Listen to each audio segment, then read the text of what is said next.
নমস্কার, আজকে রান্নাতে সবাইকে স্বাগত। আমি এখানে 50 গ্রামের মতন গোবিন্দভোগ চাল নিয়েছি। চালটাকে আমি ভালো করে জল পাল্টে পাল্টে ধুয়ে নিচ্ছি। এবারে কিছুটা জল দিয়ে এক সাইডে ভিজাতে রেখে দেব, 20 মিনিটের জন্য ভেজাতে রাখবো। এবারে এখানে নিয়েছি আলু আর পটল। আলু আর পটলটাকে আমি ভালো করে কেটে ধুয়ে নিয়েছি। আর নিয়ে নেব এখানে একটা মিক্সি জার, তাতে 4টে শুকনো লঙ্কা, 1 চামচ জিরে আর কিছুটা আদা দিয়ে ভালো করে মশলাটাকে বেটে নেব।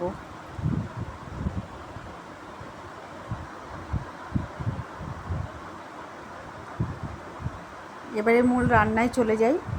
এবারে একটা কড়া বসিয়ে নিয়েছি, কড়াতে কিছুটা সর্ষের তেল দিয়ে নিলাম। তেলটা গরম হয়ে গেছে, এবারে আলুগুলো তেলে দিয়ে দিলাম ভাজার জন্য। এবারে কিছুটা নুন আর অল্প একটু হলুদ দিয়ে আলুগুলোকে ভালো করে ভেজে নিচ্ছি। খুব লাল করে না ভাজলেও মোটামুটি আলুগুলোকে ভেজে নিতে হবে। তো আলু আমার ভাজা হয়ে গেছে। এবারে যেই তেলটা বেঁচে ছিল তার মধ্যেই আমি পটলগুলো ভেজে নেব। একটু নুন আর একটু হলুদ দিয়ে দিলাম, দিয়ে নেড়ে চেড়ে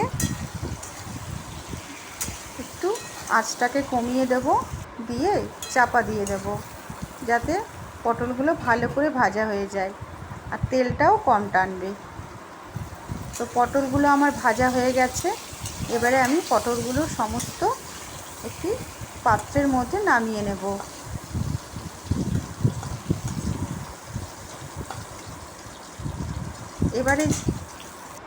এবারে মশলা কষানোর জন্য কিছুটা সর্ষের তেল দিলাম।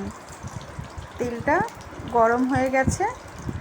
এবারে এতে গোটা গরম মশলা, 2টো এলাচ, একটা দারচিনি আর 2টো লবঙ্গ, আর দিয়ে দেব 2টো তেজপাতা আর সামান্য সাদা জিরে,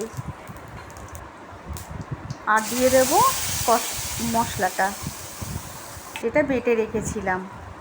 একটু নুন দেব আর একটু দেব হলুদ, দিয়ে ভালো করে নাড়তে হবে। নেড়ে ভালো করে কষিয়ে নেব। এবারে বাটি ধোয়া জলটাকে দিয়ে দেব, দিয়ে কষানো হয়েই এসেছে। আর একটু চিনি দিয়ে দেব, 1 চামচ, ছোটো চামচের 1 চামচ চিনি দিয়েছি। নিরামিষ রান্নাতে একটু চিনি দিলে স্বাদটা বাড়ে। আর যেই চালটা ভিজিয়ে রেখেছিলাম স্ট্রেনারে করে জলটাকে ঝরিয়ে সেই চালটা মশলার মধ্যে দিয়ে দিলাম। চালটাকেও একটু ভালো করে ভেজে নেব। এরপর আলু আর পটলটা ভাজা ছিল সেটাও দিয়ে দিলাম, দিয়ে ভালো করে কষাবো। তো থালা ধোয়া জলটাও একটু দিয়ে দিলাম, দিলে ভালো করে মশলাটা আবারও ভালো করে কষিয়ে নেব। তো কষানো আমার হয়ে গেছে, মশলা খুব ভালোভাবেই কষে গেছে।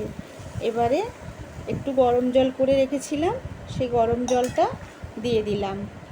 আলু আর পটলটা আর চালটা সেদ্ধ হয়ে যাবে। এবারে চাপা দিয়ে মিডিয়াম আঁচ করে রেখেছি।